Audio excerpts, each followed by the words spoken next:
I am thrilled to have everyone here today with us for this Community Fund for Immigrant Wellness Virtual Summit to really highlight some of the grantees of the Community Fund for Immigrant Wellness from 2020, from our second cycle of grantees. My name is Caitlin O'Brien. I'm the Director of Learning and Community Impact at the Scattergood Foundation.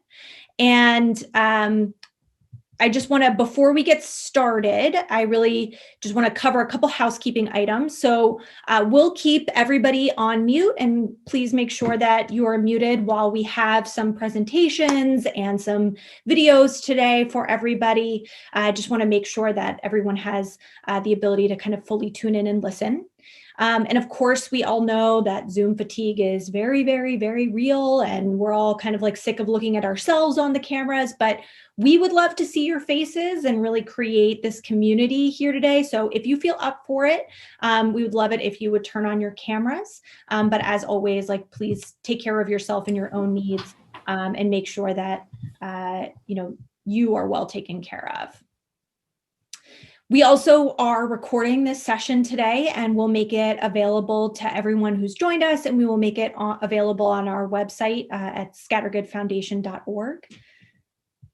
And we are going to kick off today by hearing from Scattergood Foundation President Joe Pyle, and then hearing also from a couple of other folks from the who have invested in the fund, a little bit about why this investment is so important and why they've decided to support the fund. So with that, I will kick it over to Joe. Thank you, Caitlin. Good morning, everybody. It's nice to see over 40 attendees at the virtual summit. So I thank everybody for jumping on. And this journey for the Community Fund for Immigrant Wellness started over 4 years ago. And I can remember in the very first meeting, a comment that was made by Toy Nguyen. And he said, I'm happy to participate in this as long as we acknowledge that at the root of all this is white supremacy.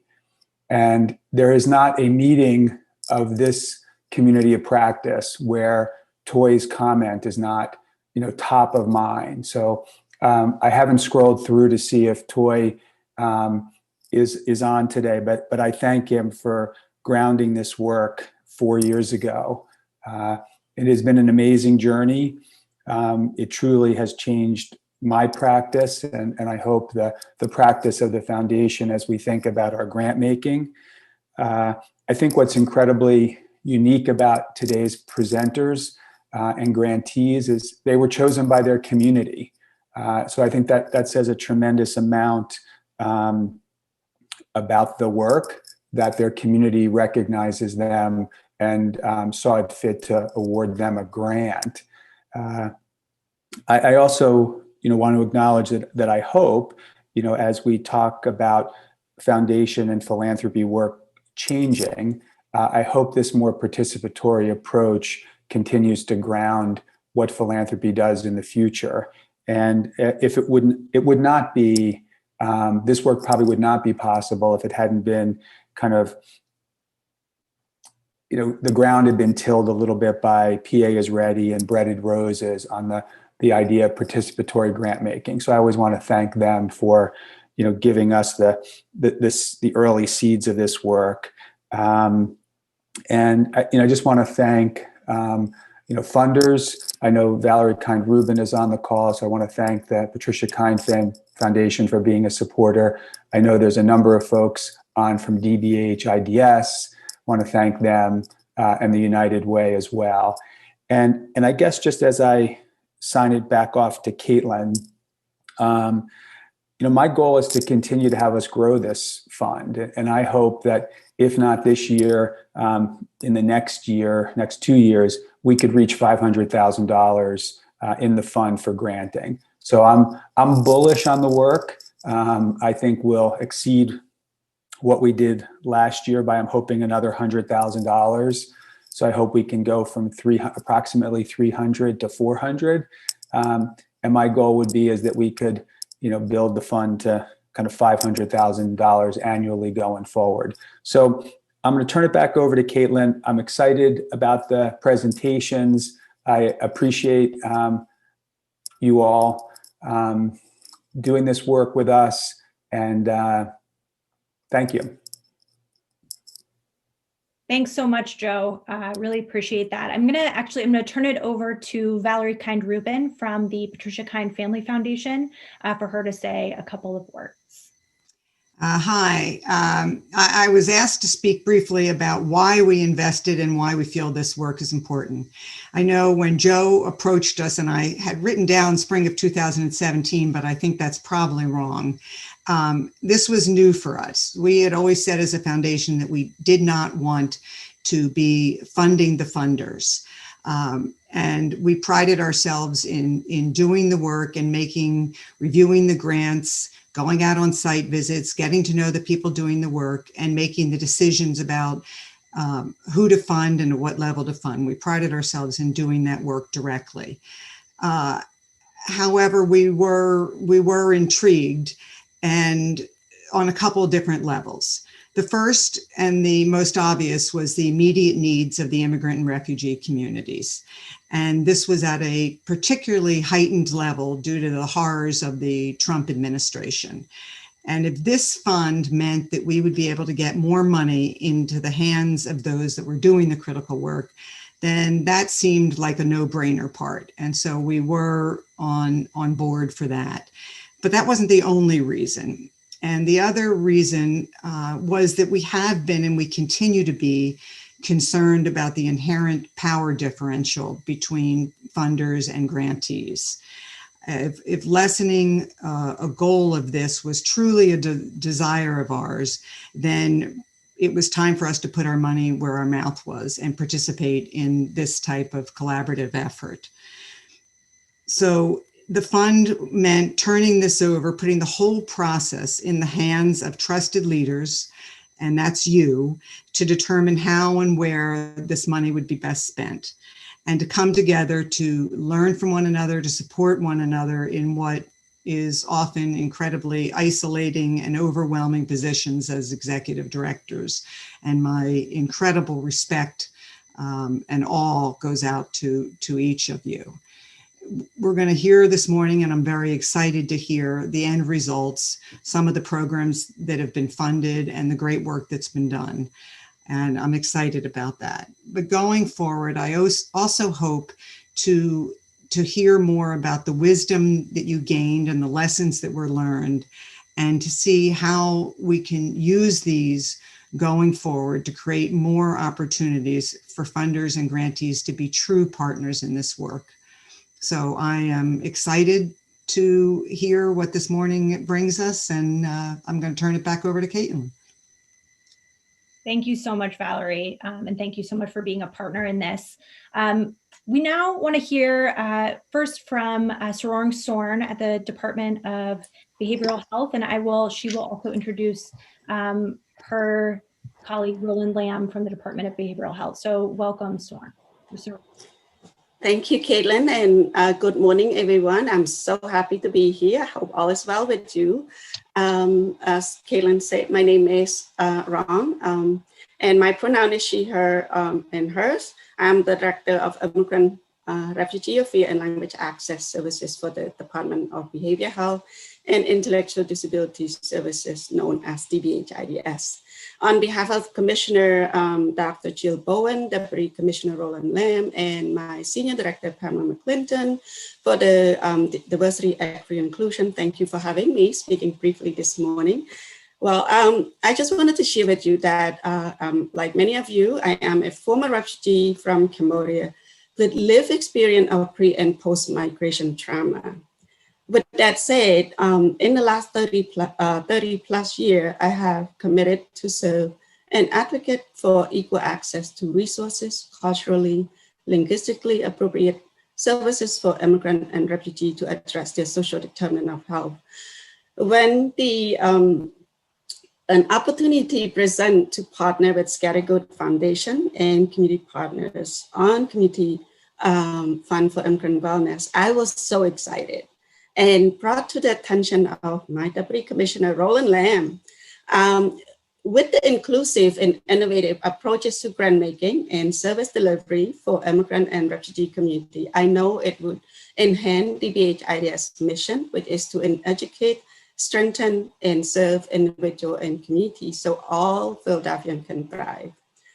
Thanks to DBH IDS Commissioner and Deputy Commissioner for making a commitment to support this community fund. Through this partnership, I witnessed community-based immigrant serving organization and funder coming together and working together to identify strategy and approaches to improving the behavioral health outcome for immigrant and refugee in Greater Philadelphia. So on behalf of the DBH IDS family, I wish to thank all of you for your commitment and efforts to serve and keep our immigrant refugee community healthy. Joining me this morning is my new colleague, Naeemul Islam, the DEI community specialist who will be working more closely with you soon. And of course, I'm so honored to have our Deputy Commissioner, Roland Lamb, joining us. I'm not sure he's already, he was in another meeting, but hopefully he already joined in and he will say a few words when he's joining in with us. And I'm really ready to learn and engage in this morning summit. So I'm so excited and thank you all very much. Well, good morning. My name is Roland Lamb. I'm Deputy Commissioner for the Department of Behavioral Health and Disability Services, and I pretty much oversee planning and innovation. I think that one of the things that this event this morning and really our participation in the Community Fund for Immigrant Wellness, is so important. Excuse me, is because excuse me, I'm sorry, is because that we have an investment, and our mission is that that we invest in communities and people so that all Philadelphians can thrive in terms of providing education, providing strengthening communities and serving people. And one of the bottom lines for us is that we have to make sure that we have community inclusion, that we have high-level collaborations and partnerships, that we are able to integrate our services across the board with people and for the entire city of Philadelphia, and that we make sure that people have access to an integrated system of care, and people can actually have a voice in that system of care. And for us, we're taking responsibility for the disparities in care here in Philadelphia as they exist, and our contribution, our participation in this idea of the Community Fund for Immigrant Wellness is an investment in the city. It's an investment in making sure that everyone in our city is taken care of and is able to thrive in our city. And so therefore, we need to make sure that everyone has access to all those resources and has access to all the benefits that the city has to offer. By strengthening our immigrant and especially our refugee community, we are doing that. And so we're hoping that we're going to continue this partnership with the Scattergood Foundation and all the other partners who are part of this Community Fund for Immigrant Wellness, and continue the idea of supporting those of us in our community who are new and who are adapting to life in this country and in this city. Thank you.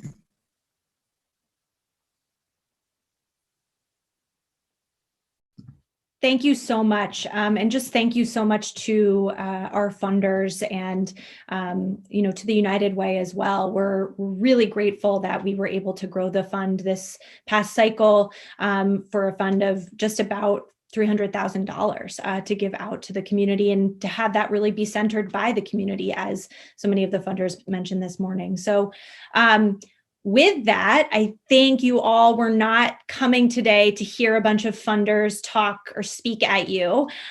So I would love to turn it over to Esther with the Chinese Immigrant Family Wellness Initiative, and to hear a little bit more about the work that they did this year. Thank you, a lot of you. I'm so excited to be sharing all this work that we've been doing for the past year and also during the difficult time of the pandemic. So I'm Esther Castillo. I am the project manager of the Chinese Immigrant Families Wellness Initiative. And today I'm going to be sharing some of the impacts that the program has we're able to deliver to our community and also share some learning. And I look forward to the panel discussion in a breakout room in a second to talk more about how we can center this work uh, in the community and co-create programs that work for the community by people from the community. So the mission of the Chinese Immigrant Wellness Initiative is to introduce mental and emotional health as a key component of health in the Chinese and Asian immigrant communities. So just like a lot of immigrant communities within the Chinese community, there is a very strong stigma of mental health, and it's such a taboo topic. And I would say is still, and we're still trying to change that. It's a process.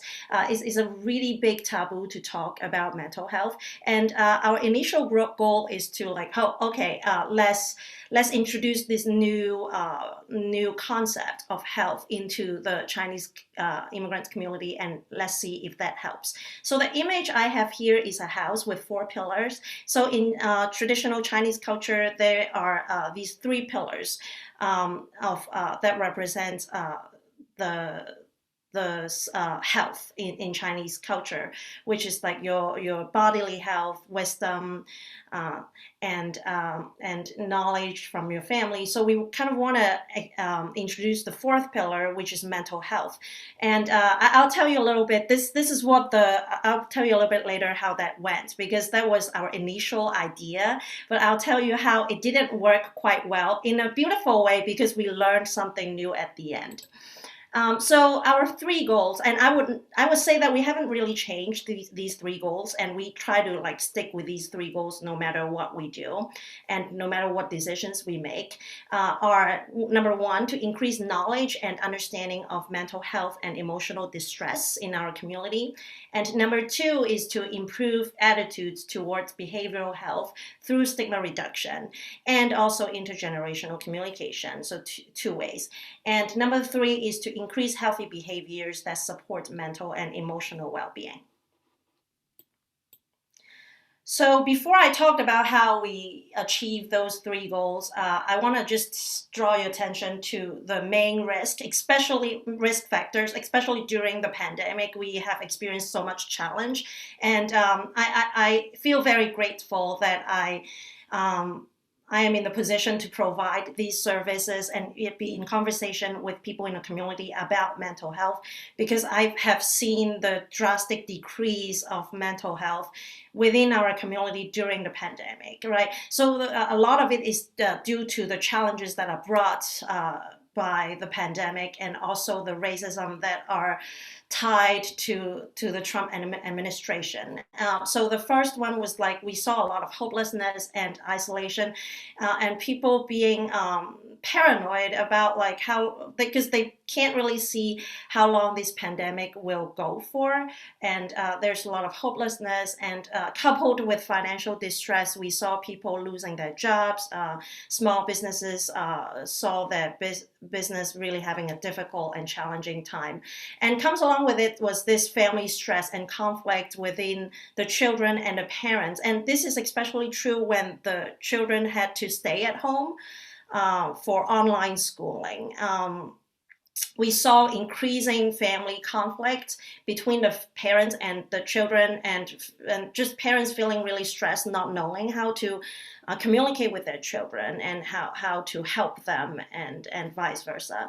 And number 4 is this really vicarious trauma that is presented, that is perpetuated by this I would say consistent assault coming from the administration, from the Trump administration, which was personally very stressful and traumatic and very, very hard for me, but also it is widely felt by the Chinese community and also the Asian American community at large.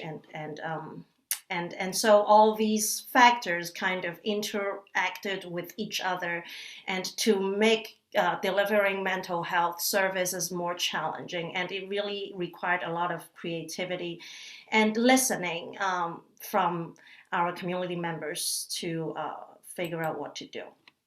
So what did we do exactly? So we had held 45 virtual wellness workshops in Cantonese, Mandarin, and English.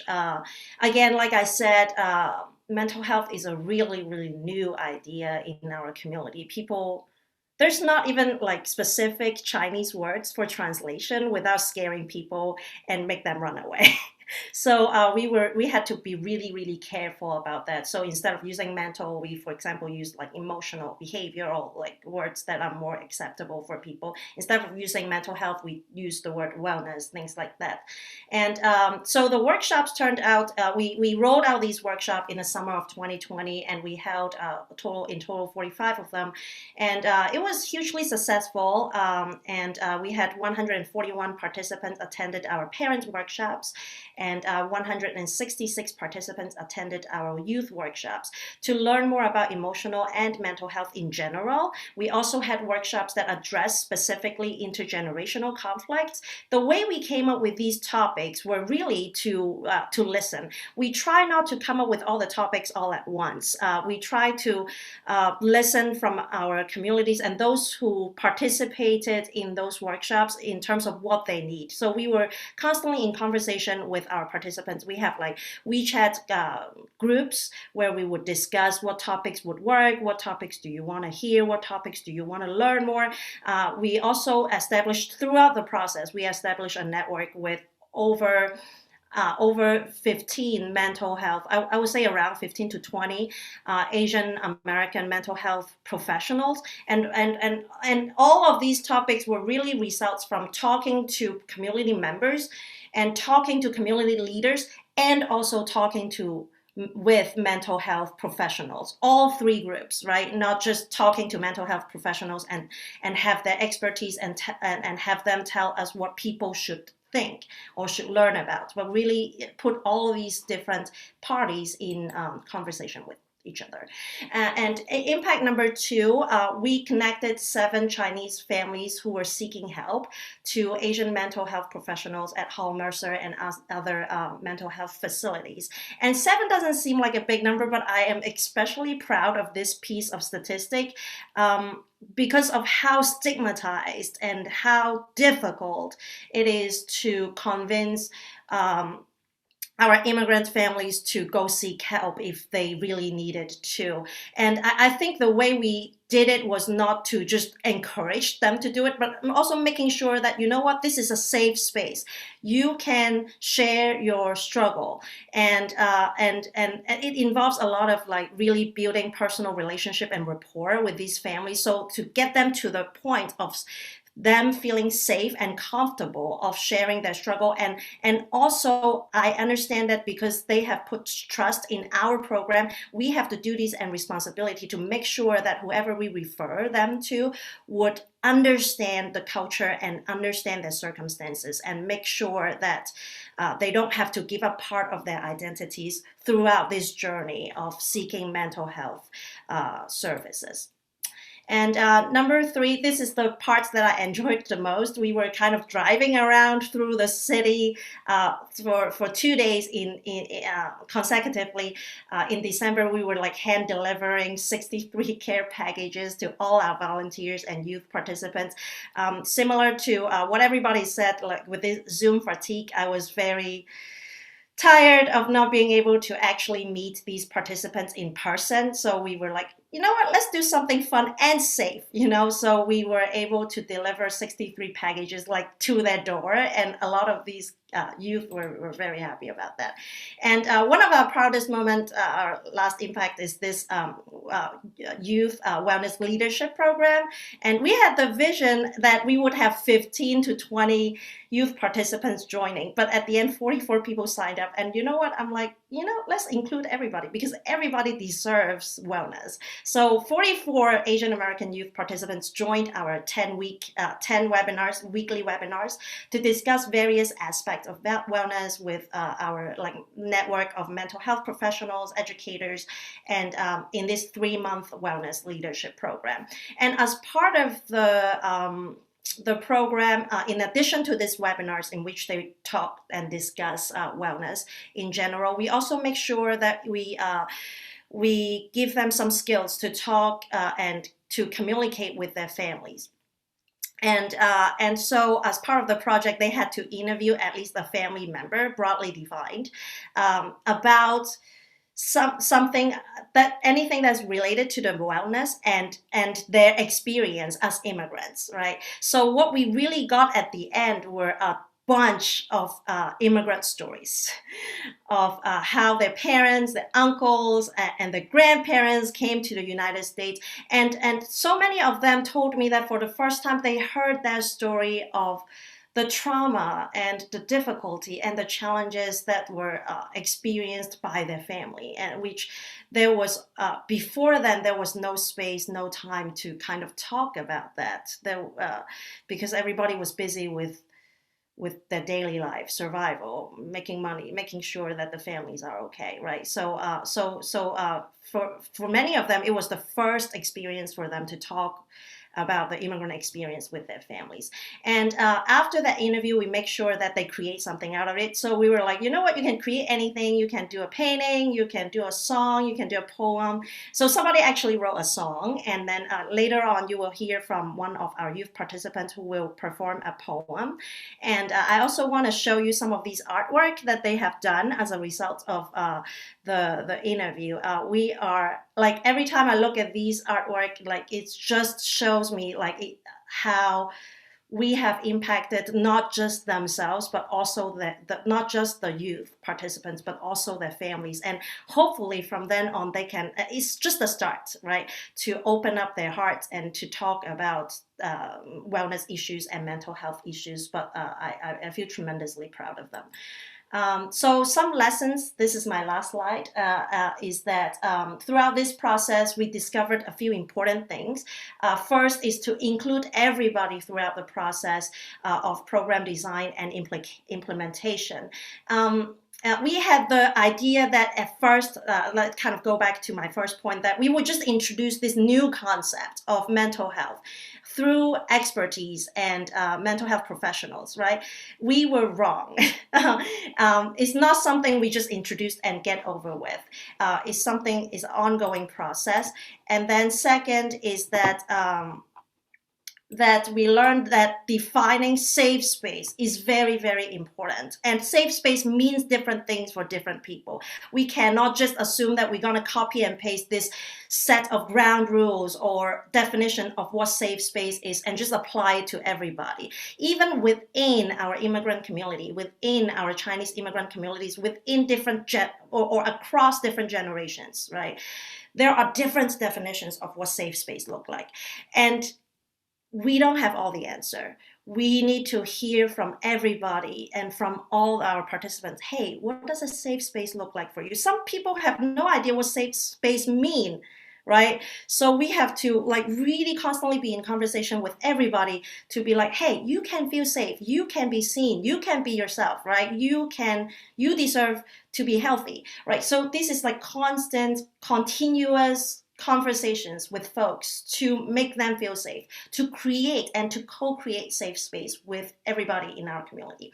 And the last one is that I understand that trauma-informed practices are very important, but also throughout the process, sometimes we forget that immigrants and refugees do have strength and assets, right, within themselves and among themselves, that we need to listen and really value those assets and strengths, right, that have helped them through the immigration journey. They have so much wisdom, right, that we can draw from. So I would say that draw from these assets also in conjunction with mental health professionals, right? So then mental health professionals, actually the mental health professionals that we've worked with learn so much from our immigrant communities. So we're learning from each other, right? So it's not like the experts tell everybody what to do. Like the experts and the community members, they are in constant conversation with each other. So we can all learn from each other.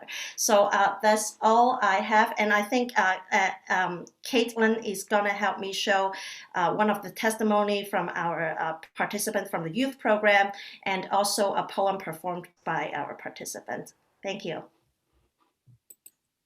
Thank you so much, Esther. That's such a powerful presentation. I see some like applauds. Absolutely. Thank you so much for all of the amazing work that you've done over this past year. So I'm going to quickly share this testimony.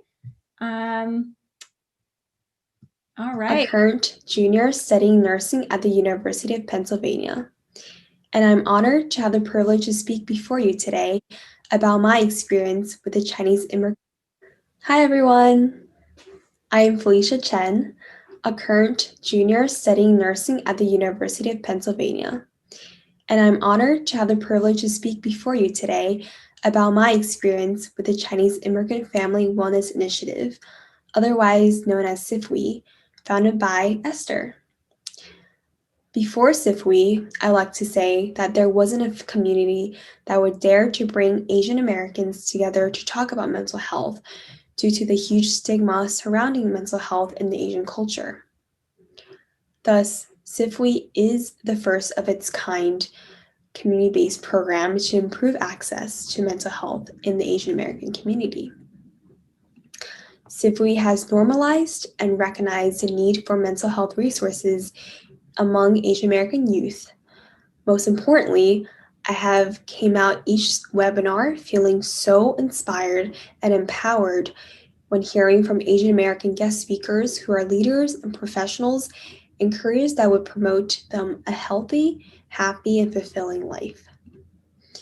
I remember vividly a guest speaker has said that the definition of success may be as simple as being a decent human being doing what you like instead of being loyal to your culture's definition of success.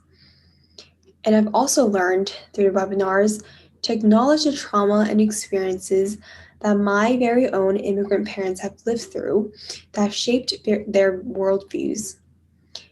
And they may be skewed and flawed, but instead of leaving at that, Esther has encouraged me to go further, to have the difficult conversations with my parents, to let them know that it is okay to think the way they are due to the limited experience that they've had, but to allow them to have the chance to open up and hear other people's perspectives. And this can be done through asking them questions that would put themselves in other people's shoes and give them different scenarios to see through other people's eyes. And this would essentially help them develop a sense of empathy, which I believe is the key to promote intergenerational wellness, as well as destigmatizing mental health in the Asian American community. So in conclusion, I have grown so much from my participation and engagement in CIFWE, and I can't thank Esther and the funders enough for all your dedication and effort to building this program to allow a community of youth who will strive to create a healthier and happier Asian American community for the future. Thank you.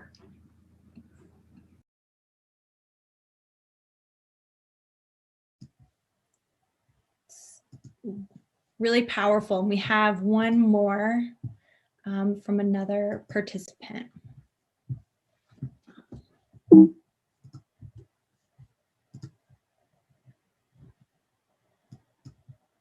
Hi everyone, my name is Angelina Halla and I'm a high school senior from Philadelphia. For my interview, I interviewed my parents. I asked them about their experience with mental health within an Asian community. My parents are both from the Philippines and they said that it simply wasn't talked about. Even if it was talked about, people said you were either crazy or normal. In short, there was no word for it, and that's what I wrote my poem about. It's called That's Just Life. Without a name, the shade in front of you, mocking you unknowingly, becomes a color unseen. But birds see more color than us. That's just life. Without a definition, that weight on your chest will suffocate you under pressures unseen. But gravity weighs down on all. That's just life. Without a meaning, that hurricane in your mind will drown you in depths unseen. But natural disasters always happen. That's just life.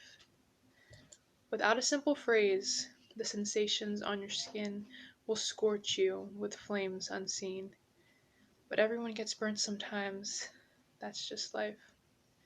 Many have been lost on a battlefield. They've been destroyed by the rocks in their chest, the floods in their minds, the fires on their being. But humans have always gone to war. That's just life. The claims of invisible illness fall short to the tangible remnants that build like sand grains. I've seen the tears, pain, and isolation. It's in the mumbling of I'm fine, I'm just tired. There is a name to this disguised normalcy, and I can no longer swallow the words, that's just life. Without the acknowledgement or the one to know, to love, to understand, unseen mental health will claim many futures as unseen. But times have always shifted. It's time to learn, to feel, and to change, because that's just life. I once learned how culture impacted the way individuals saw life when I was in middle school. In some cultures, there are no names for certain colors. Without a name, people of these cultures can't even see them. And I think this fact resonates with the struggle for awareness and visibility for mental health within the Asian community. People are quick to brush off other people's struggles because they don't understand them. They cast them off as just side effects of being alive. With no real definition to their struggle, people with mental health issues cannot even begin to help themselves get better. If you can't see the problem, you or anyone else around you can't fix it. I decided to compare the negative feelings someone experiencing mental health issues, big or small, would feel to things found in nature. I wanted it to be like their struggles were being compared to universally accepted things in nature that simply happened. There would be no arguments to something as universal as gravity or the weather. That could be used to minimize someone's struggles, but I think that it can also humanize them if they are being recognized. Seeing someone struggle and telling them that what they're feeling is as natural as gravity could give them hope. It all starts with acceptance and recognition when it comes to mental health, especially in a community where it has gone unseen for too long. Thank you for your time.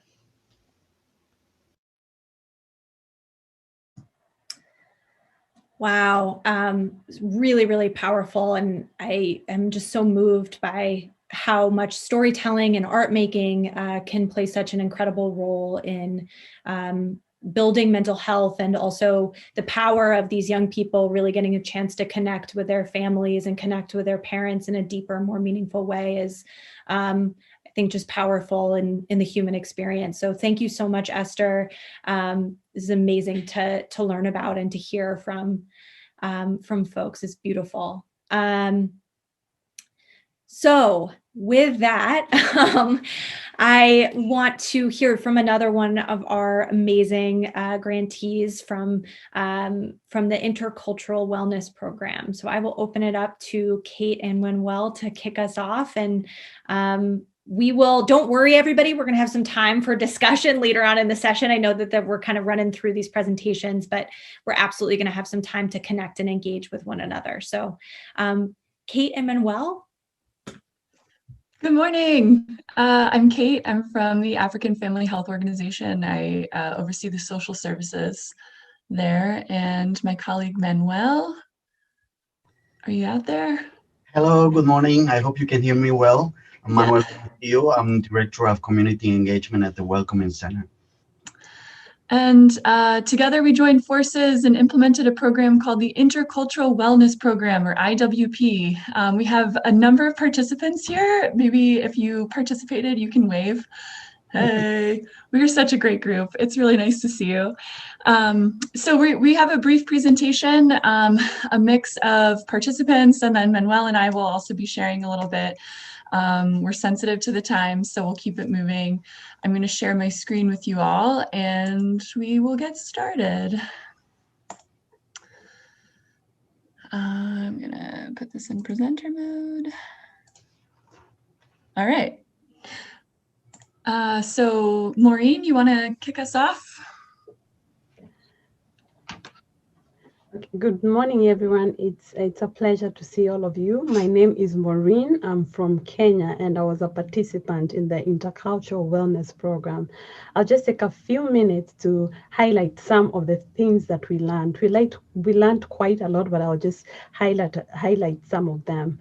One thing that we did is we were able to create a safe space for everyone, where we were able to share our self-care practices that define our wellness, and we defined our own emotional wellness from the cultures that we came from.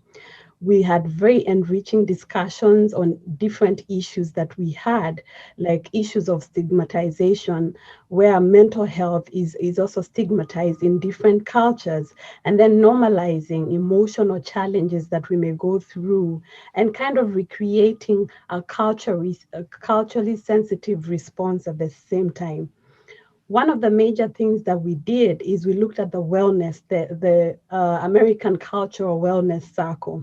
And from this, because the participants came from different countries, we decided to come up with what we call the wellness flower, because we felt that there were so many more different aspects that could be added to the wellness circle. And through very deep thinking and discussions and looking through the different aspects from our culture and what they really mean to us, we highlighted some of the parts like family, shared guidance, and culture. We felt that these were different aspects of cultures that needed to be looked in a different way in the wellness circle. So this is something that we did together with all the participants. And then we also were able to come up with a resource guide. And this was through some of the participants coming together from different cultures and doing a resource mapping where we were exploring different alternatives to the resources that speak to immigrant needs, kind of reinterpreting the systemic control and stigmatization issues based on participants' inputs. So through this, we were able to develop a resource where we were able to get resources that speak to the needs of different participants and most of the immigrant communities. So we were also through the process, we came up with the wellness circles, and the wellness circles were developed by us wanting to explore different areas of our wellness. Like we had about 3 different circles where we were looking at the emotional wellness. One circle was in English and the other circle was in Spanish, because we wanted to look for different ways and explore different ways that we can explore our own emotional wellness from our own culture. Then we had the personal growth circles. This one's focused on our ability to learn, create, grow, and develop together. And then the physical wellness circles, also kind of sharing how do we maintain our physical wellness and what does that mean from our different cultures and how can we have that healthy balance within our cultures. And then also there was a lot of cultural exchange, kind of understanding different social issues that affect us, that may affect our wellness, because one of the issues that came up during the racial protests that were going on with the COVID-19 lockdown and all those issues that were surrounding us, they were affecting our wellness. So issues like racialization that still trickle down to immigrants were also some of the issues where we had very honest and open discussions, trying to understand different ways we can be able to develop a way to deal with them so that they don't affect us emotionally. And then even social and gender identity was something that we explored, and we really had a very interesting discussions and kind of tapping into our cultural strength. So these are just some of the things. There was a lot of learning. We made a lot of friends, and we felt very safe in that space. Thank you. Thanks, Maureen. As one of the organizers, I suppose, of the Intercultural Wellness Program, I'm going to report on the way that coronavirus affected our plan. The schedule of the program, it was originally supposed to begin in February and in October with bi-weekly, so every other week, meetings at the AFAHO office in West Philly. We had a one meeting and then the shutdowns happened. And so we had to take some time to regroup and re-strategize and figure out a new approach. Karen is going to talk about in a second some of the pros, like there were opportunities in going remote, and then also some of the drawbacks to that. So we reset, we picked up in the spring, I believe it was May, and we began meeting every week over Zoom. We were able to continue with the program content that we developed. We were able to continue to bring in subject experts. So Esther actually came in, she was one of our guest speakers, but we had guest speakers talk about financial wellness, physical wellness. We talked about spirituality, the different areas or different arenas of wellness that we identified. There was some room for education and learning from an expert, but then also a lot of conversation and discussion within the group. So that remained intact. Unfortunately, our program activities, being out in the community and actually having participant-led wellness projects, that had to be shifted to the conversation circles that Maureen was just talking about, which involved bringing the community together over the phone to talk about different wellness issues that were most relevant to them. And I'd say like the last significant change worth mentioning because of COVID and going remote is that our participants actually, in some ways it was more inclusive because it was remote. So without the burden of having to travel to our office on a work night and arrange for childcare or figure things out with work schedules and transportation, folks were able to participate from the comfort of home. And in that way, it was more inclusive, I would say. So I'm going to hand it over to Karen, who's going to talk a little bit more about the participant perspective of being involved in the program. Thank you so much, Kate. Hi, my name is Karen. I am from Mexico, and I graduated from the Intercultural Wellness Program too. So here you can see some thoughts shared by the participants, and I'll do my best to transmit to you how it was for us, the experience of taking this program remotely and in the middle of a pandemic. First of all, the IWP program came in the perfect moment for us because we were going through something unprecedented that we couldn't understand completely. And that uncertainty created a lot of stress. And if there was a time when we needed to understand what wellness was, it was definitely this moment. So some of the advantages of being remotely was, as Kathleen mentioned, is like we didn't have to go out and commute. So it was a safe way to meet and people from all around the city could join. Also, since we were at home all the time, after a while, it started to be very difficult. The IWP created a space not just for us to keep practicing English and learn about wellness, but offer a place of support where we could reduce isolation and share that we were going through with others. And this helped us to break that stigma that goes around talking about mental health. There were definitely some challenges. Adjusting to this new normality wasn't easy. As you know, for starters, we all have different skills when it came to using the new technologies, and we're still learning, but we supported each other and adapted faster. And time was another challenge because we were a group of 24 people. So there were days that time wasn't enough for all the ideas and experiences that we were sharing and the fun that we were having.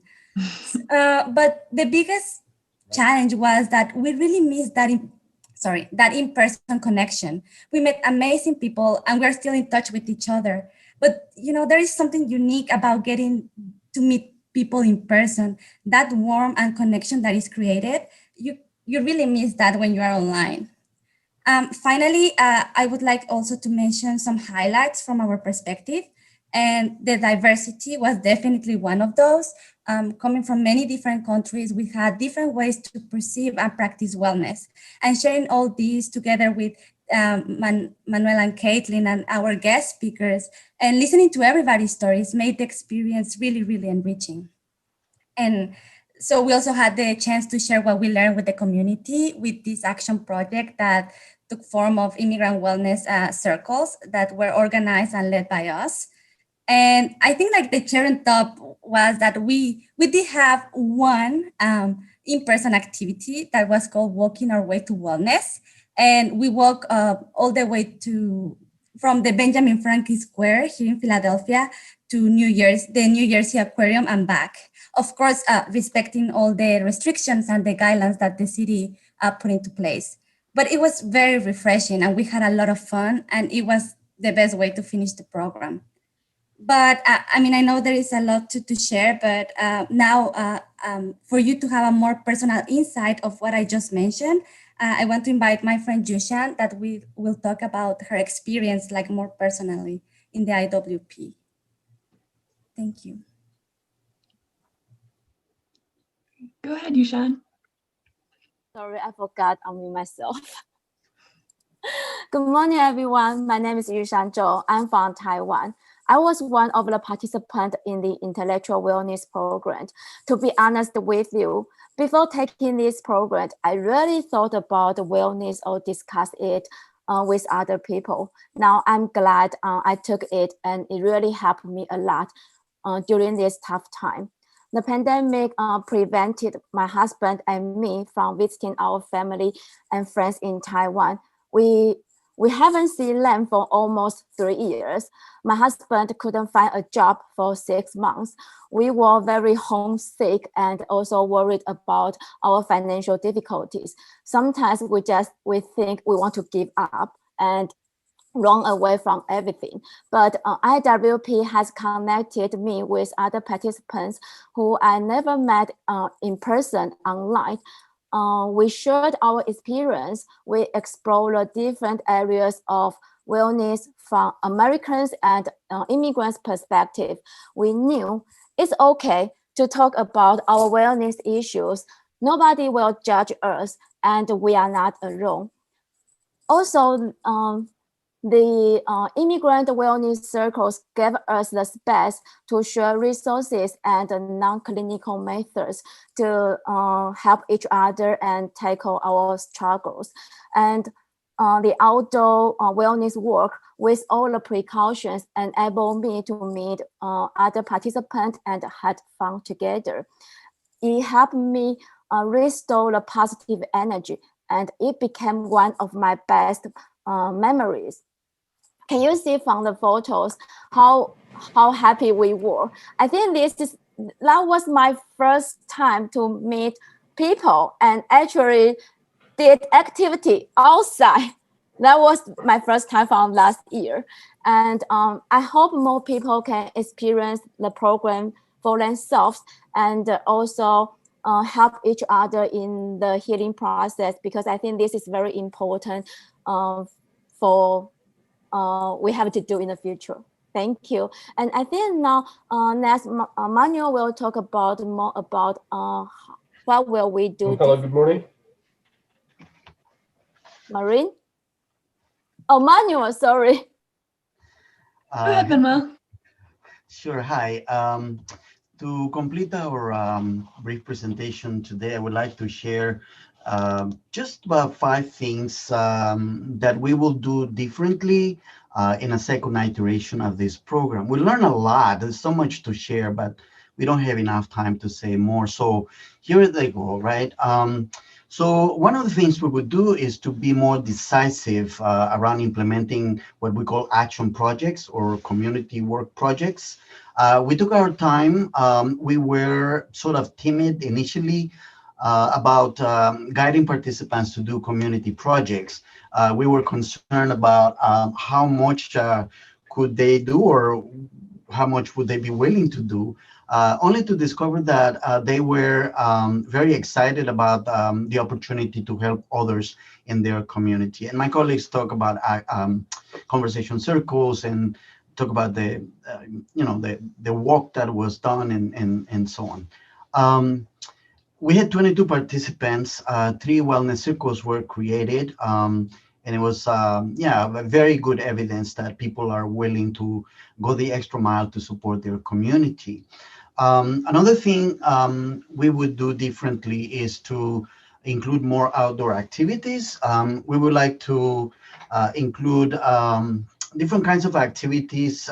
You heard the example of the walking our way to wellness walk, but people also suggesting other kinds of activities, physical activities like hiking and doing other fun activities in the city in person, and if under the pandemic, taking all the precautions necessary. We would also like to explore the perspective immigrants have about the idea of wellness more in depth. We want to study the experiences that they share that support or can support a reinterpretation of wellness, and thinking of that process as an engagement strategy for immigrant communities. We would also like to study the existing cultural practices that are there in the community around wellness, and concentrate on exploring existing traditions that help people cope and normalize the challenges that they face in the city, both under the pandemic, but also in regular times. And last but not least, we will definitely like to concentrate on fewer areas of wellness and focus on what participants feel is more relevant to them, so we can simplify it and add depth. Like they say, less is more, and we want to work with that idea. So I know we don't have enough time for questions, but I hope we can continue this conversation in a few minutes. I believe we're going to play a video from two of our participants who are present in the call right now.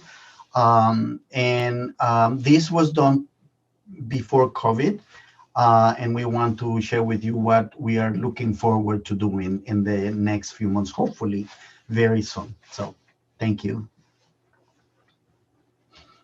I'm going to share my screen with you all again. Here we go.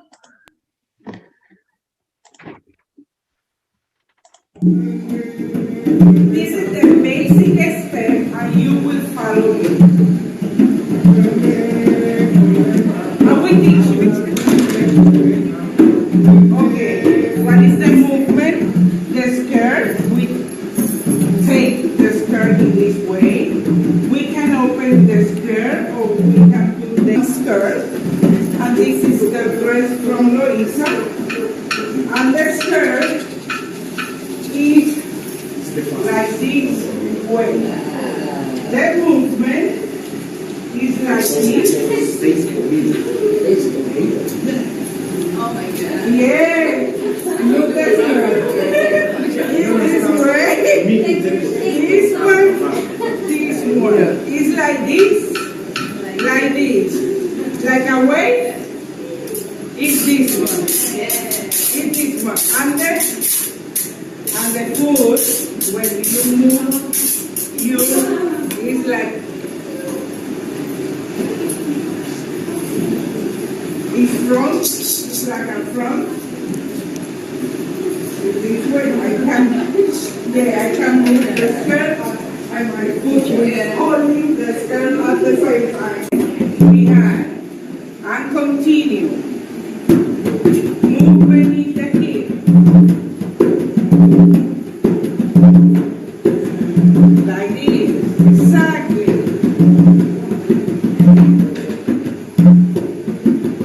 If you open your skirt, the movement is like. Okay, we start. Okay, 1, 2, 3, 10.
Okay,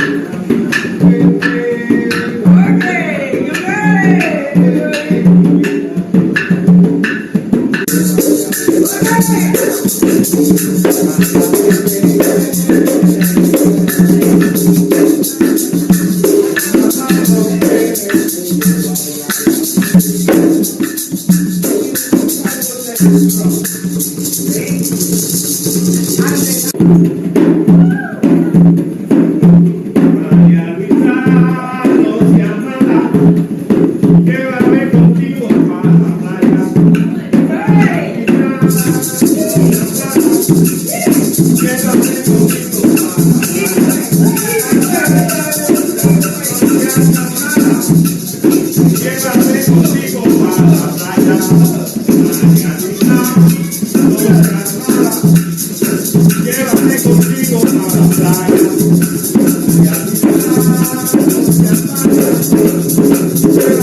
Oh my gosh, that was That's amazing. it. Thank you. And that's it, unless Manuel or anyone else, if you have other closing thoughts, but that's the IWP. Really, thank you so much for listening, everyone. Thank you both so much. And thank you so much to everybody who presented with IWP. That was really incredible. And I think, one of the things that we've talked about with the Community Fund for Immigrant Wellness is that really, these programs are about dropping the barriers for folks to be able to have dignity and joy. And if there's one thing that I felt watching that video, it was joy. So thank you guys so much. There's so many comments in the chat just about how powerful all of this is. So thank you all. So with all of that, and I would like to invite our last grantee, Al-Bustan Seeds of Culture. And David, I'll throw it over to you. Hello, everyone. My name is David Hayden Menendez, and I'm the Director of Public Education at Al-Bustan Seeds of Culture. I hope I was not the only one that forgot about their camera and started dancing during that last video. Let me share my screen.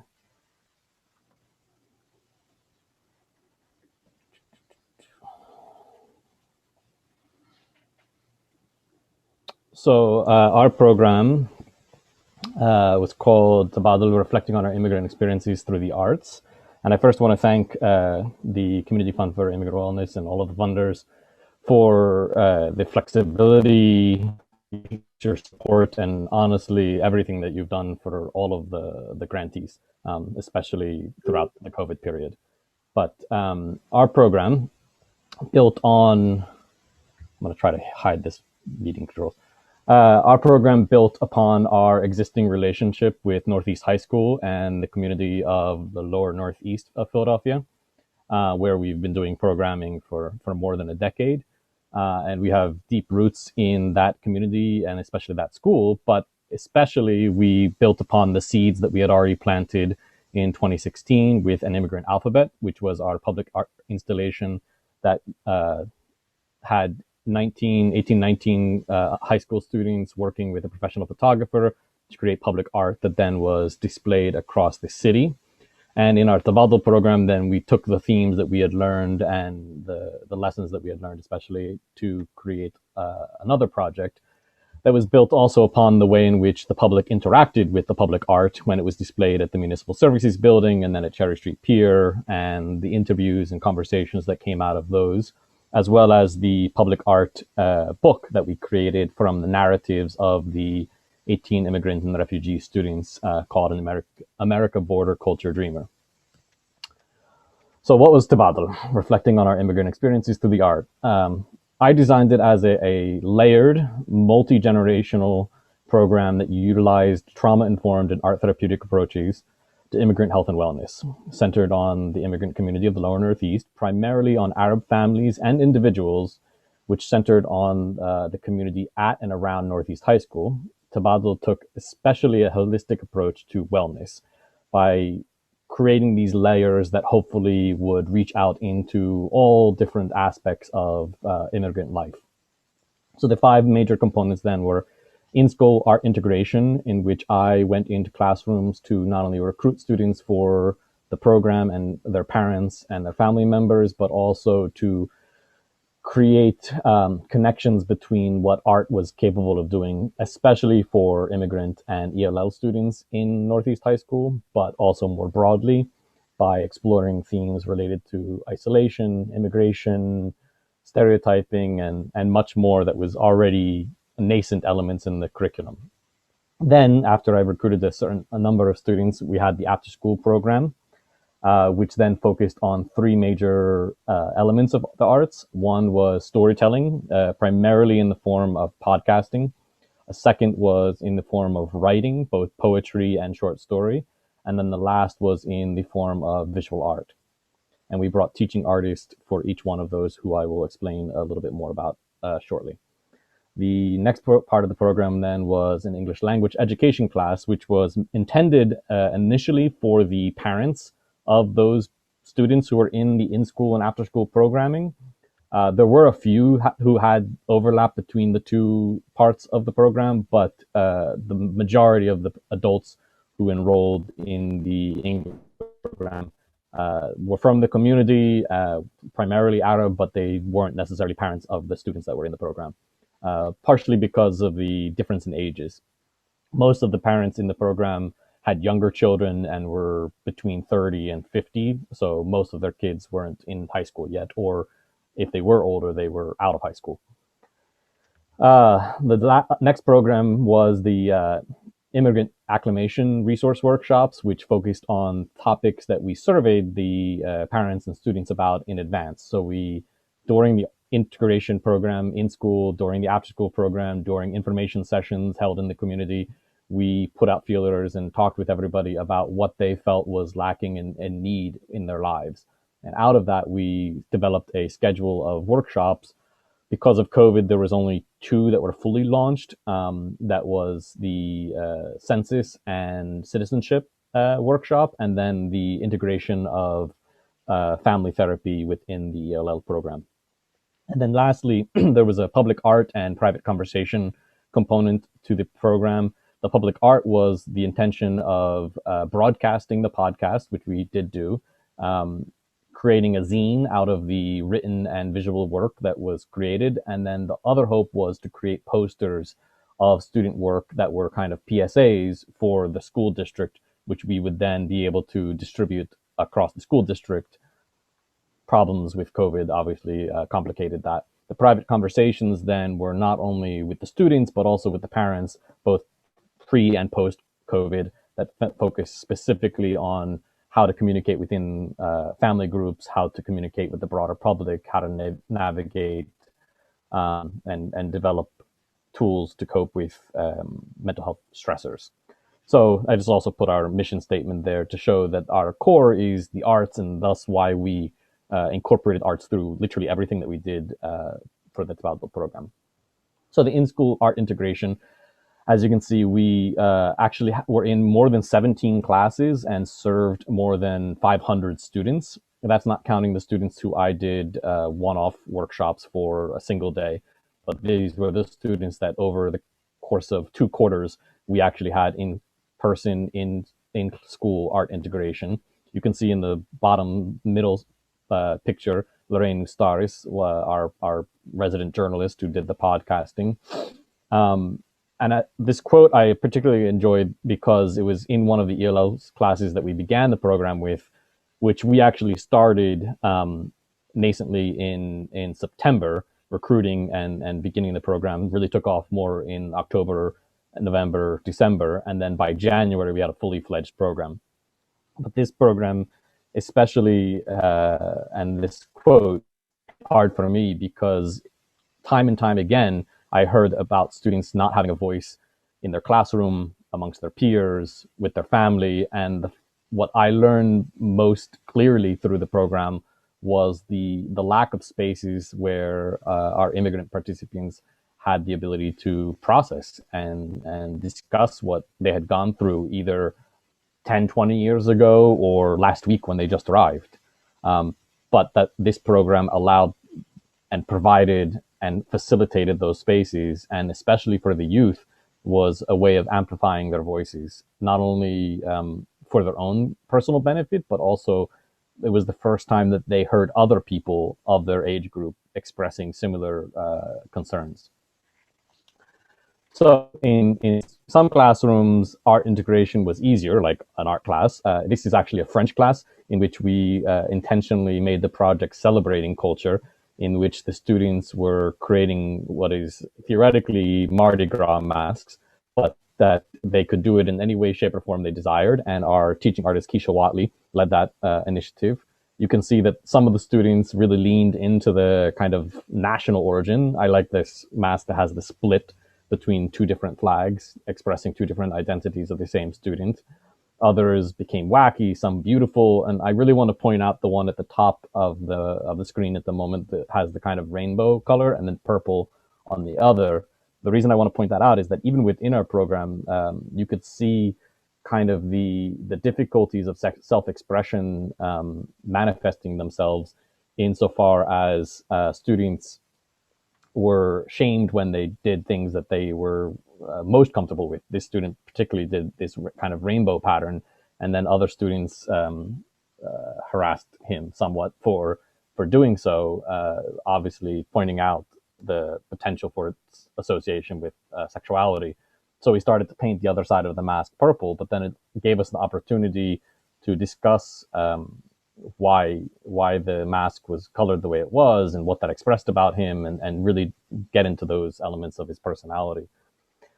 Developed After School then had the writing, the podcasting, and visual arts. And again, you can see with this quote that especially as we were approaching the pandemic and students were concerned about what this was going to mean for the program, they started to express how valuable this time after school with a group of like-minded young individuals working on something together that they were passionate about really gave them the space to be able to discuss those issues. And many of these students also then engaged in the podcast, or they also engaged in the visual art components. And some of them knew each other, some of them didn't, so they got to know each other through the program. You can see there in the red shirt, Trapita Mason, who was the poet laureate for Philadelphia that year.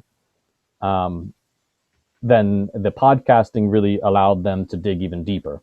So the writing has a personal element, collaborative element to it, but the podcast was the first time where they felt that their voice was being heard on a large scale, because they knew that these recordings were going to be put online and broadcast more widely and listened to. Gave them ownership of those things, and seeing themselves represented in the art that they were creating, seeing the students coming together to create art really allowed them the opportunity, like I said, to process for the first time. So much so that the students went beyond our program and started creating art on their own and bringing it to the sessions after school and bringing it into school and incorporating this into other classes throughout their regular class schedule. The trauma-informed art therapeutic adult education then focused on three elements: English language education, a straight-up ELL class in which we deliberately drew upon Arabic-speaking English instructors. So all of our instructors were capable of speaking in Arabic with a level of fluency that made the students more comfortable in those programs. They also then focused on elements that were intended to acclimate them to American society, whether it was things like civics or how to get a mortgage or holidays or so forth. But in the end, the second half of this program, every 2 days a week for 2 hours, 1 hour in each session was dedicated to conversations in English, to not only practice vocabulary and facility with speaking English, but also to explore the kind of difficulties that everybody was going through. And many of those conversations revolved around feeling isolated, feeling distant from their home country, feeling sadness for leaving people behind, and then also feeling difficulty with trying to be understood in American society or understanding their own children as they're growing up. And you can see from the quote in the corner that the parents really felt that this was something of significant value to them. Poetry that then came out of these art therapeutic second hour sessions was mind-blowing to me. I mean, these participants varied significantly in their capacity for communicating in English, and we oftentimes had them write in both English and in Arabic. We also had a third section of the ELL program for Spanish and Portuguese speakers, but across the board, the amount of poetry and short writing and letters to their homelands and the answers that they created to prompts that we provided them floored me on a weekly basis. But COVID came and we had to respond and pivot accordingly. So the first thing that we did was that we had a English and Arabic session with our art therapist Rabab Alma and our art therapist Ala Al Haji, in which we brought the Department of Health and Department of Behavioral Health and others to discuss not only what was going on with COVID from a medical standpoint, but also ways of navigating that and resources available for families during the quarantine, because many of our families have younger families and large numbers in small spaces. Many of them lost their primary means of financial support and had nowhere exterior to their own household to go during quarantine. So the mental stressors were amplified exponentially during this period. Afterwards, we then built on what was initially part of the ELL program, which was then successful in that one-off workshop. And we had a series of sessions with our art therapist and our therapist, which focused on female conversations about what was happening in that period and more broadly in their lives. But we focused on the female participants in particular, because not only were they the vast majority of the adult program, but they also seemingly were the most comfortable with having these conversations. Very few of the male participants expressed any interest in a purely mental health driven program. The podcast then continued because the other in-person art integration and after-school programs were not as viable. At least the students didn't feel that they were, and the Zoom fatigue that they were feeling was significant. But the podcast continued, in which we interviewed not only these 4 public officials, 3 council members and a state senator, about what was going on, but the students felt for the first time that they were able to voice their opinions about the craziness of the social movements and Black Lives Matter during this summer, about COVID, about how they felt that immigrants were being left behind in what was going on and so forth. But they felt like they were addressing it directly by speaking to people in power. Lastly, we then also made sure that the teaching artist element of this was salient still, that Rigo There She Go is a activist and up-and-coming artist in Philadelphia who is herself multiracial and an immigrant, and she was able to speak to the students in a way that we felt that the teaching artist element of who she is went beyond the politicians that were presented on the last slide. Thank you all so much. I want to just say that in total, we, from the workshops, the art integration, the after-school program, and the ELL program, probably over 1,000 total participants in the program. The adult education had about 100. The after-school program had between 100, depending on any given day, and the in-school program, as I said, had more than 500. So in total throughout, from September until July, when we kind of shuttered the rest of the program, we probably hit more than 1,000 total participants in the program. And thank you again so much for all of the support that the fund has given us. I think we have the video now, Caitlin. Yes, absolutely.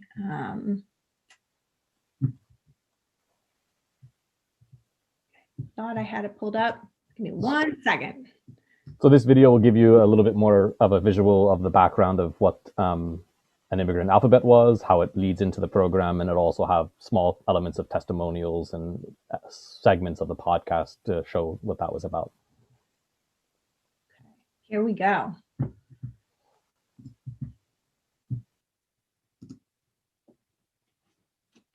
Hello, my name is Mohamed Rawan. I'm Executive Director of Al-Bustan Seeds of Culture. We're delighted to be with you today, myself through this short video note, to communicate our enthusiasm and our appreciation for having been involved with you by way of the Community Fund for Immigrant Wellness. An Immigrant Alphabet was a collaborative project I did with 18 students at Northeast High School. They were all either refugees or first generation, and in a couple of cases, second generation. So our idea was to explore with them what it means to be an immigrant. This project started in February of 2017, and by September we had an installation up at Municipal Services Building in Center City, Philadelphia. The students began by telling each other their stories, how they got to where they are and what happened along the way. So it became a space for them to really talk about what it meant to them to be an immigrant.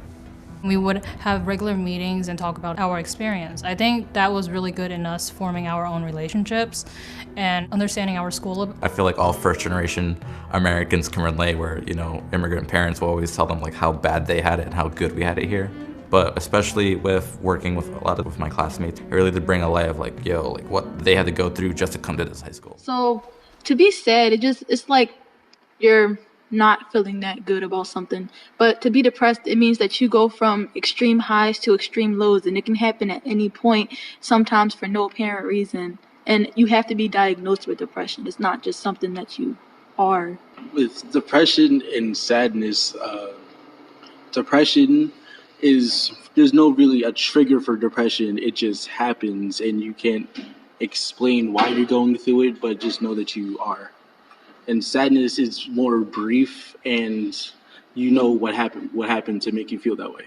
I think that kids these days think it's trendy to have some type of mental illness, or like they think that it's fun to live with a type of mental illness. So the fact that a lot of schools like touch on that topic of mental illnesses and stuff, it helps because for the people that actually do have them, and not just the people who just make things up just to fit in. This episode addresses bullying, and specifically bullying on the basis of religion and ethnicity. We will be hearing from a group of Muslim Arab students who immigrated to the US in the last 10 years, and they talk about bullying they experienced here in Philadelphia and in their home countries. The next story is going to be from Asma and Hannah, and is going to be about them getting bullied for wearing a hijab in the United States.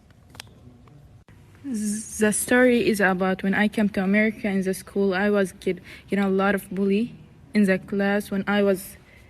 Get a lot of bully in the class because I was the only one with hijab in the class, and they tried to pull my hijab out.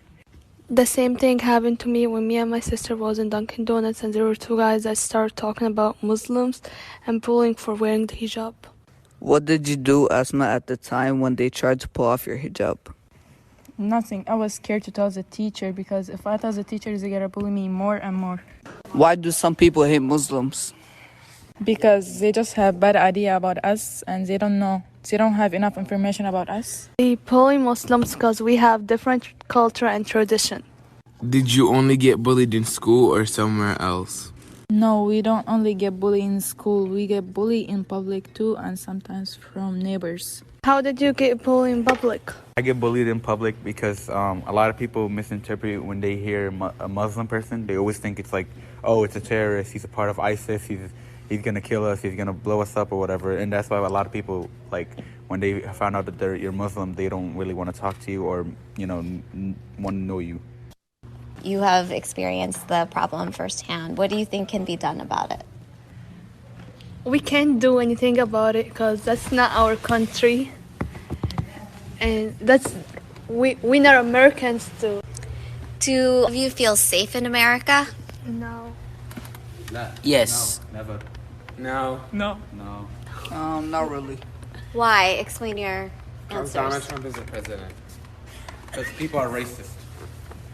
It's free. It's a safe country, strong government. Yeah, that's why I feel safe here. Hi, my name is Kathleen Fremont. I'm a high school sophomore, and I've done many poems, podcasts, and a few artistic pieces on very controversial topics that we face in this day. I love doing the work that I do. Hi, I'm Victoria Victor. I'm from Haiti and my family's from Haiti. I'm a writer. I love writing short stories and poetry. And one reason I love writing is because it's very therapeutic. It allows me to show my emotion, express what I'm feeling at the current moment. And one thing I like about the Auburn STEM program, why I feel like it's good, is because it helped me meet a bunch of other writers and helped improve my writing. We look forward to continuing to work with you towards the betterment of our immigrant communities. And next we have Ghalia Alahem, who is on the call with us as well, who is just going to share her experience, both because she, her mother participated in the program, she knew many of the participants, and she was actually one of our assistants for the program who consistently was a rock for the program that we were doing. She really held everything together. Hi, Ghalia. Hi, good morning, everyone. I'm Galia. I was a coordinator assistant in after-school program. I was so honored to work with Abustan Seed of Culture to help out the parents to learn English, because at the time we can learn from school or college, they have only these kind of classes, so they can learn English and integrate with the community, communicate with their kids, especially who've been raising up here, and communicate with each other in the same class. And lastly, I want to thank you for your help and support our community. Thank you, Ghalia.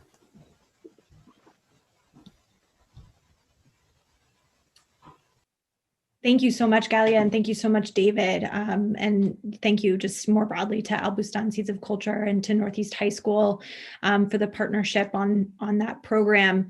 It was really powerful. And I think at the end there, hearing so many young people say that they do not feel safe in America just speaks to how much work we need to do and how programs like this that give young people voice and give them space to process and be with one and connect with one another, and are so absolutely pivotal to making sure that immigrants and refugees can thrive in not only Philadelphia, but in our country.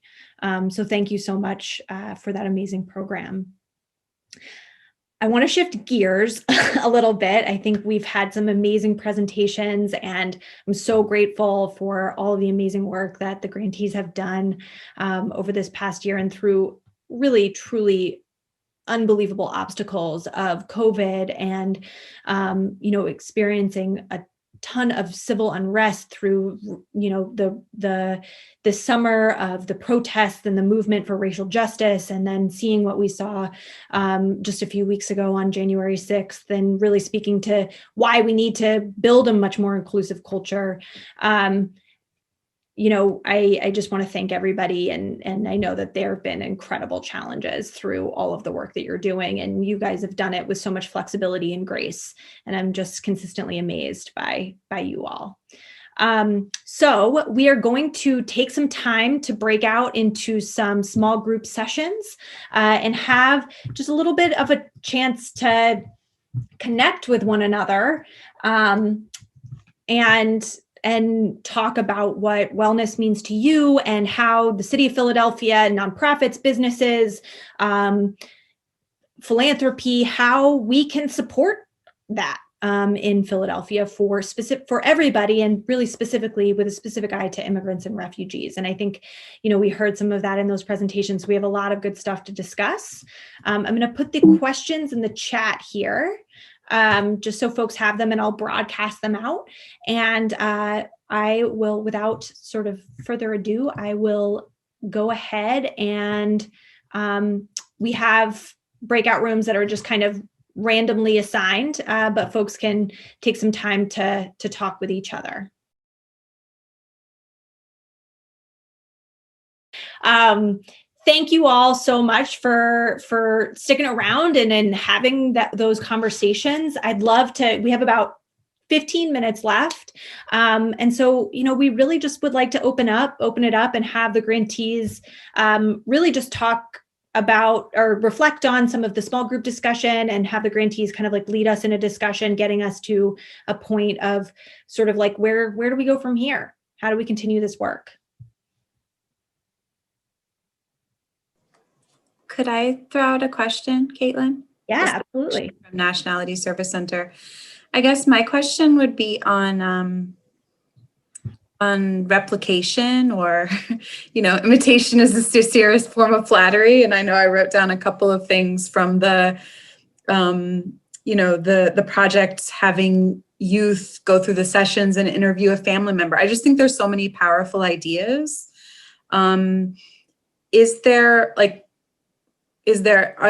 any of you have plans for maybe a replication kind of template, or are you open to conversations with others about the tools or resources you used? I just think, there's some really powerful ideas here that we should spread as widely as we can. So Gretchen, I'll just say that Albistan actually has already begun doing some work in this regard. So we realized, because of the many issues with the school district regarding ELL students and immigrant students, and especially the Arab students, as one of the least served of the language groups, we started offering free after-school Arabic heritage tutoring, meaning that if you are an Arabic speaker, we basically will give you free tutoring. And that tutoring is topic specific to some extent. So I hate saying this, but I don't have a better term for it. We often do a bait and switch. The ELL program was, to a significant extent, a way of getting people in the door and then engaging them in mental health practices and art therapy. The same thing for this program. We're saying, come for the tutoring, but when they're there, we're practicing English with them, we're having conversations with them, we're getting them to talk about their lives. And slowly but surely, these students who are very shy, they don't have their cameras on. I'm hearing this from tons of educators across the district. They're opening their cameras and they're having conversations. But we're also trying to meet them where they are. And I think one of the biggest lessons that I've learned over the last 2 years has been relational organizing and the ability for our messengers to connect. So all of our tutors in the program are themselves native Arabic speakers. They're younger, they're engaged, they're able to express what they themselves went through and talk to them on a very personal level. So I think that's the first seed that we've done.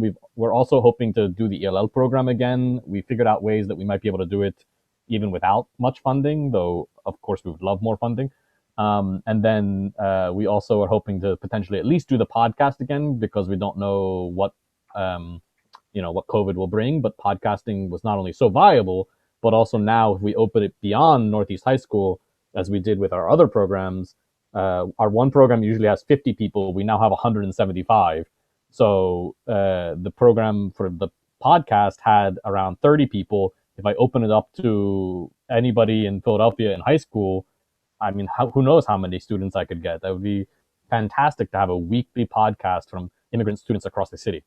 Amazing. Yeah. And I think Esther's interview and everything, we could have definitely worked together to put those together in kind of a blog or podcast. And I think that I wish that we had talked more about the products of our projects, because we could have integrated them across the board, like with the zine and things like that. We could definitely still do that. Yeah, that's great. Yeah, sorry, Manuel, I was gonna, please. Yeah, following David, my suggestion will be, look at us, right? This is an incredible group. I know that some people had to leave early, but imagine a community that on a regular basis can communicate to share experience, methodologies, ideas, strategies, and learn from each other, right? So my answer to you, Gretchen, is that instead of looking at one project in particular, I think I would invite you and all of you to think about participating in a learning community, or what do they call it? A community of practice, which is an idea that we had discussed with Scattered Good partners, grantees, and so on. That is a very powerful approach because I think that not just you, Gretchen, all of us are interested in learning from each other. And the richness of our programs is such that I think we will miss a great deal if we only look at one or two projects. There's so much richness here. And I would also invite public officials, granting partners, all of those that who have a stake in how this community approach to wellness, behavioral health develops. So I think that will be the way to follow. And I'm hoping that maybe through Scattered Good we can continue that path of learning together. Because it's very powerful. Thank you so much, Manuel, for that. I think, one of the elements through COVID that I enjoyed just most about working with you all was like our sort of monthly conversations where it was pretty, and I think almost the informal nature of them allowed people to connect in some more powerful ways. I think that there's also some ways for us to introduce more formal partnerships and connection and collaboration through that. And we are 110% open to continuing those conversations and, want to invite really everybody here to also participate in those conversations. I want to also address what Gretchen just said. I agree with Manuel and Caitlin and David about like relational organizing, that we have begun the work, right? That this is a community right here, right? So we don't need to start something completely from scratch. So I think it would be very powerful to continue with those partnerships and to continue with that, like what Manuel talked about, like this practices and learning community, and we should definitely keep that going. And so that's one. And then in addition, in parallel to that, I think you asked about like whether it can be repeated, right? Can we scale this, right? I think I don't have all the answers right now. I think we should definitely explore some of the best practices. I think that would be out there. I have some thoughts myself. One of them being like identity affirming spaces. Right. One of the things that I really learned is that one of the most effective way for people to feel safe is that they know that their identity is being affirmed. Right. So although there are power in those like cross-pollination and discussion across communities, there are also power at the same time that we have communities where people with the same identity can feel safe. Like they don't need to feel like they need to perform for people who don't really share that identity. So we can do both at the same time. This is a both and kind of thinking, not like we have to do one thing but not the other. And I'm definitely open to this continuous conversation. Maybe we can even write something about best practices in these kind of organizing. And if there's funding available, that would be great. Like we work on like a document with all the best practices.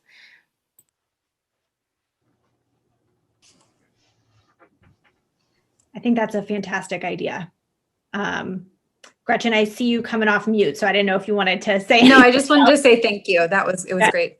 Thank you so much. And I would, NSD would be very excited to, participate in any way. Great.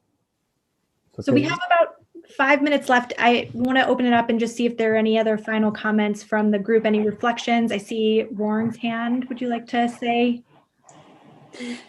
I just want to say thank you so much. This is an incredible. Thank you all for the wonderful work and the incredible presentation. I really, thoroughly enjoyed every one of your presentation. So thank you. And thank you, Scattered Good, for really putting this together. And it's just amazing. I just want to have a quick question. I see that there's a very diverse community, youth, adult, from all three programs. And I just wanted to know if demographic information was captured. I'm really would be so wonderful to know who's participated and, a little bit of a background stories, and that kind of also help inform us in terms of how we can, we're the target community that we need to reach and how we can continue to support in the long run. So Rong, I had a survey that every entry participant had to take. So we have demographic and quite a lot of information from every single participant. We also have much more basic information for almost every single person that we interacted with. So I would say, more than 200, 300 that we have a lot of data on, and then the rest we have at least some data on. We were hoping to have a follow-up survey, but COVID complicated that, and I'm still hoping to try to get that out and compress that data. We've also written a report that analyzed that data by one of our staff members as well. So put it into narrative form and analyzed and gave the statistics and everything else. Thank you. Thank you so much. I see a couple of hands. I see Catherine, and then I see Manuel, and then I think we're going to have to close it all out. So Catherine, go ahead. Okay, thank you. My question, first and foremost, this is awesome. This is so nice. Thank you. And I'm happy I had the opportunity to be in here. I don't live in Philadelphia, though I lived there a couple of years ago. I lived in Westchester, but I live in a different state. My question is it possible to have a template of what you're doing and replicate it? I know I'm into wellness. I do the wellness coach, and I have a program called Adapting to America in conjunction with your home values, which is kind of similar, but not exactly. Yours is really detailed, and I like what you're doing. Is it possible to use your template and pick and choose what fits the community that I am and use it also as part of the program that I do? I mean, I'll leave it open to some of the grantees. I'm more than willing to share any information about the community fund in general and connect you with folks. But I would leave it open to them. I think what the big conversation here is about replicating these amazing programs, which is so powerful and amazing. And I see some head nods from grantees, but I want Manuel or somebody else to speak first. Okay. I'll be open to explore ideas. Again, this is the fine balance between being flexible, knowing our people personally, and also having a structure. It's always this dance between having structure and having flexibility. But I think we can definitely explore what are the overall patterns and structure in these programs that are making them successful. Absolutely. Thank you. Thank you. And finally, I'll have Manuel close us out a little bit. Sure, and very briefly, I wanted to say something about the idea of demographics that Ron brought up. In our program, we had 17 different countries represented from, so many parts of the world, right? And one thing that I always had in my mind is that on the one hand, we can focus on the differences between us, between cultures, right? But on the other, we can also learn a lot about what we have in common. I think finding those universals and acknowledging and lifting them up is a very good way of building community. And I know we all know this, right? We all know this, but I think it's useful to keep that in mind, because I see in many neighborhoods and communities this tendency to stay separate, to be in their own corner of the world without making an intentional effort to connect beyond our own identities and definitions, right? And so building a multicultural community is a very, very powerful approach to addressing concerns around wellness, behavioral health, and so on. just that. I think it pays off a great deal to do that. So thank you. Thank you so much. So we are officially at 11:30. I just want to thank everybody so much for taking 2 hours out of your Tuesday morning to be with us today and to learn about these amazing programs and to connect with one another and to really kind of drive this point home of how important this kind of work is. And so I really just, from the bottom of my heart, just thank you all. I've learned so much professionally and personally, and really hope to continue this work. As Joe mentioned, like we are working to build this fund and hope to get $500,000 to be able to give out in the next year and to allocate some of those dollars to not only the grantees, but providing those spaces and making those spaces for collaboration, connection, capacity building, and really being able to build a landscape of incredibly strong immigrant serving community-based organizations that are doing the work like you guys are doing, and just to expand and broaden. So thank you all so much. I will be sending out the recording and getting any follow-up materials out to folks, and please feel free to contact me. It's cobrien@scattergoodfoundation.org, which I can put in the chat real quick. And you know, we can help to provide connections for folks. But with that, thank you all so much, and have a wonderful rest of your day. Thank you. Thank you, everyone. Thank you. Thank Stay you. safe, everyone. Yeah.